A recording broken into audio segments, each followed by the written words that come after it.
In our next story, the Nigerian Senate has summoned National Security Advisor Nuhu Ribadu, NIA Director General Mohammed Mohammed, and DSS Director General Adeola Ajayi over allegations that USAID funds terrorist groups, including the Boko Haram.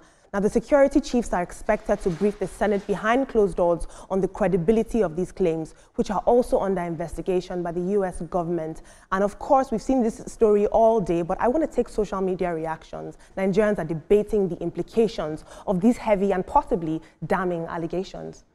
Wisdom says, it is interesting to see the Senate doing something about this issue. Whether anything will come out of it or not is another thing. Ikenga says, this is a storyline to divert attention. Nothing will come out of the invitation as usual. And finally, Ken Uti says, the US Congress did it in the open. Why is the Nigerian Assembly the victim, doing it in a closed session? I think ultimately the question we need to be asking, and what we all just want to know as a collective, is Nigeria's security compromised by external funding? Now, the findings and the information that comes from these investigations will be very crucial in informing foreign aid with Nigeria subsequently.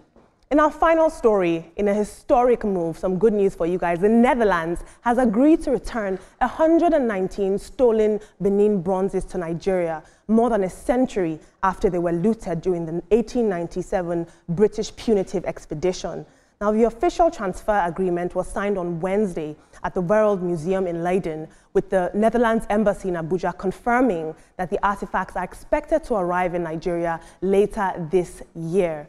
For over 50 years, Nigeria has pushed for the return of these priceless cultural treasures, and this latest restitution marks another victory in the global movement for repatriation. Now, do you have a story you think we should cover on Trending Now on TVC, or do you just want to join in and chime in on the conversation? Tag us with the tag hashtag Trending Now on TVC on any social media platform. I promise you we are listening.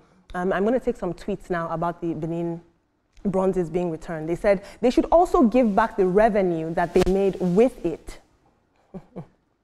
And Onungene says, it is worthless to them now, trust me. And finally, Kashmir says, even at present, Benin State still has some artifacts that Nigerians barely value. And these people added value into these artifacts and also made it worth millions. No, the craftsmanship made it worth millions. Why collaborate with them and get proceeds on a monthly basis that can be used for development instead of bringing here? I think what we have to ask is now that these artifacts are being returned to Nigeria, do we have the ability to properly display and manage them? And I hate to say it, but there have been instances of artifacts being returned to the country and they've been mismanaged, and in some severe cases, resold as well. Veronica and Ibrahim, would you chime in here? I know we growing up, we heard Ife artifacts, Benin artifacts, they were ingrained in our memory. So this is kind of a big deal. I'd like to talk about the USAID.